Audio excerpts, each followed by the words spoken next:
Hey guys, so one thing I've never really talked about on my channel before is that I am a huge fan of the Shin Megami Tensei series.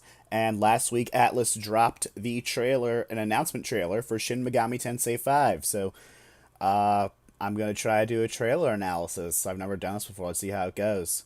One thing to note is that I feel like I'm going to sneeze. Let me mute the microphone real quick. Oh god.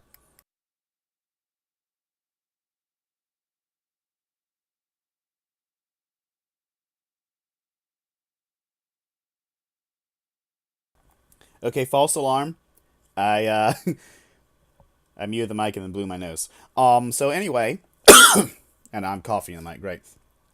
Anyway, I'm going to be looking at the trailer that was uploaded by Lettuce Sauce, who has a lot more subscribers than I do, because he it was subtitled with English translations. I'm also going to be looking at this translation on Reddit.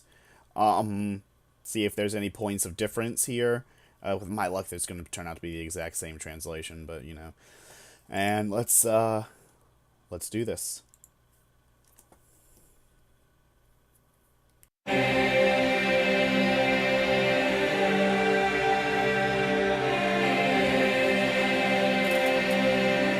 Unreal Engine kind of surprised me.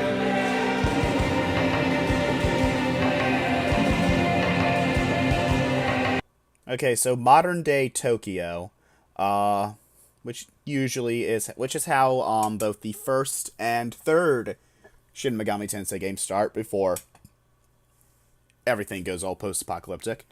I noticed that this looks like a train station of some sort, and most of the people here are kind of faded out and faceless.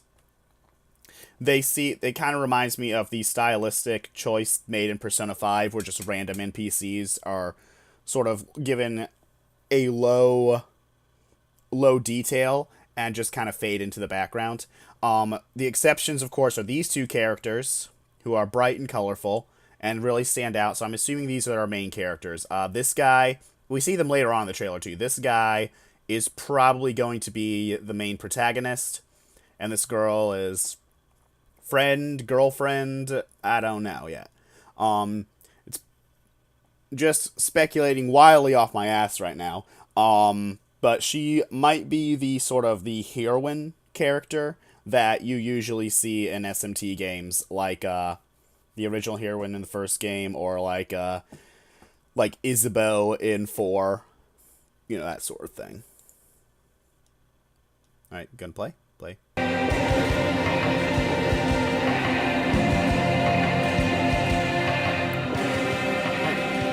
The source of a great abyss tears open. The window of heaven is sealed. The source of the great expanse is burst open. The windows of heaven shall be opened. Now that's that's a pretty different translation. Okay, so first of all, I guess the first one, the great abyss, the great expanse. Expanse is the term that has been used in the official translations, like in 4 and the iOS version of the first game. So that is, of course, the source of demons, where they come from. So that's saying that, yeah, demons are pouring through. The second line, the window to heaven is sealed. The window of the heavens shall be opened. These translations are like exact opposites there. Okay, so if let's look at both of them. If the window of heaven is sealed, then that would mean that no one's getting into heaven. You can't. It's cut off. God is distant, that sort of thing. If, however, the windows of the heavens shall be opened, then that implies to me our traditional SMT plot of a war between angels and demons.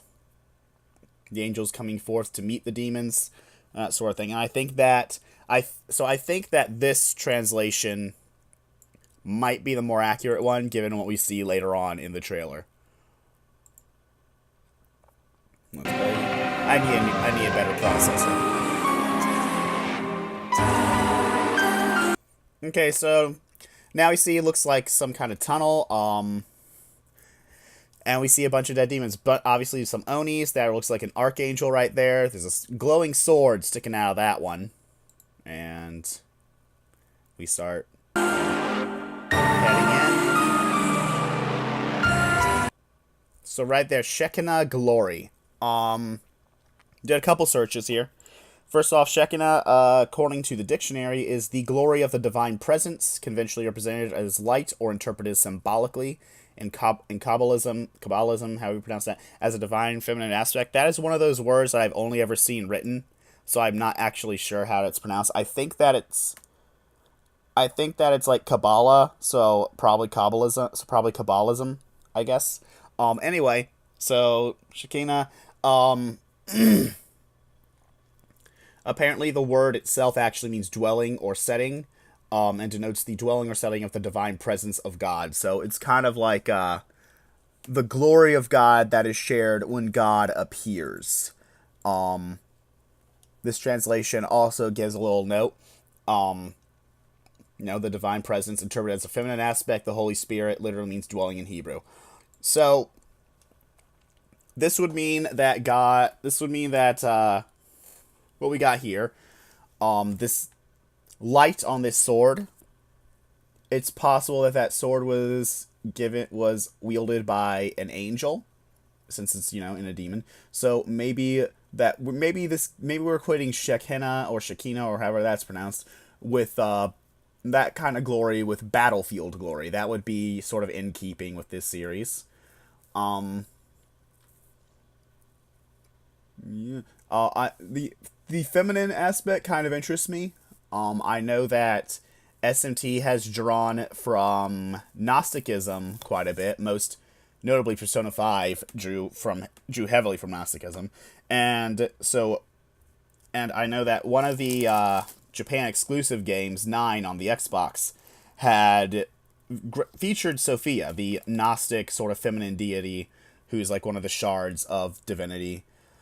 So I'm curious if they're going to do something with that in this game or not.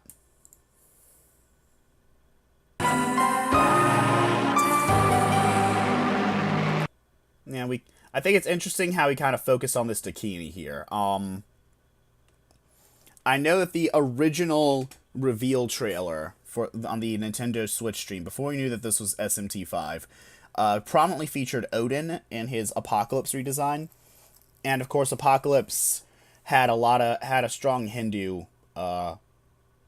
sort of influence on it with, Krishna and Shesha. So, and it'd be interesting if maybe this focus on Dakini here is a hint that maybe they're going to continue with that kind of trend. Or it could just be focused on a random demon for just because it looks cool. Who knows? Alright, in this age of heresy when light has perished, which is also translated, in this age of wrongdoing and dead light. Okay, so mostly the same kind of meaning there. But yeah, it's basically saying that, yeah, the world is rotten, Light Yagami. Everything is gone to shit, and now everything's gonna go to even more to shit because of demons and angels and shit. Kind of a very biblical flood-like there. So, let's go. Oh, don't do this to me. You are all buffered up.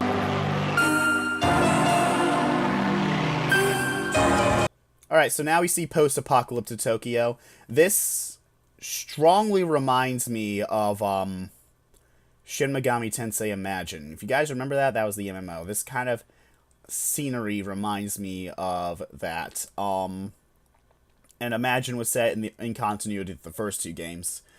I do not recognize what these demons are. I'm not sure if I'm just having a brain fart or if they are new demons, but they are circling our characters we saw at the train station at the beginning.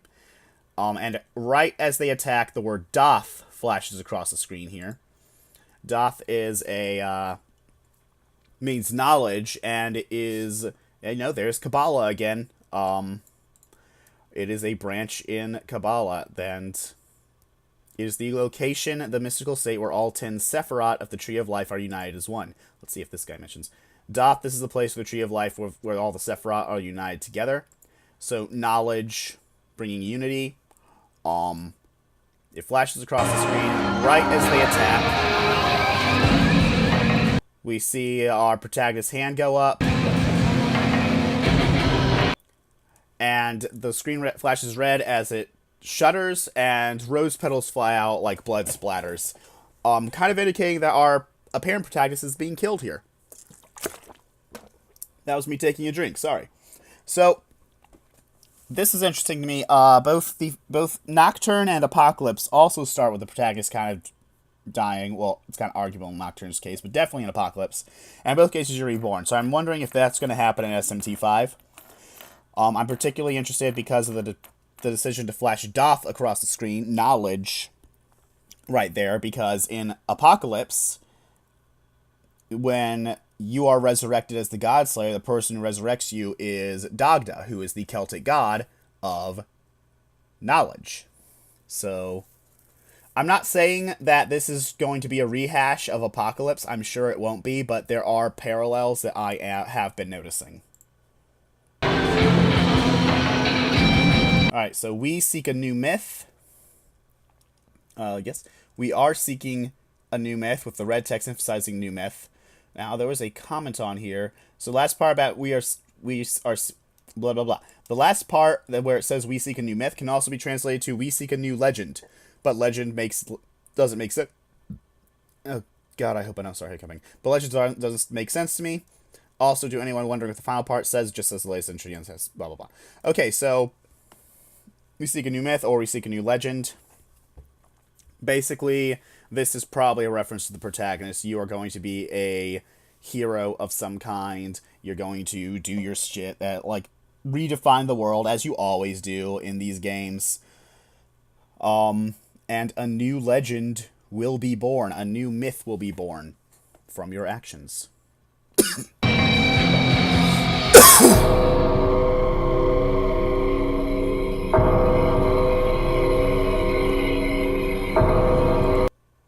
Okay.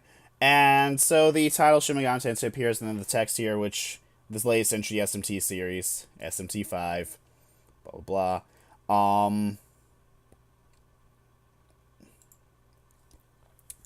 So the way this like title reveal plays out is obviously a reference to the original title screen for the original Shin Megami Tensei. It's got the same tolling bells, the same kind of upward wipe to reveal the title.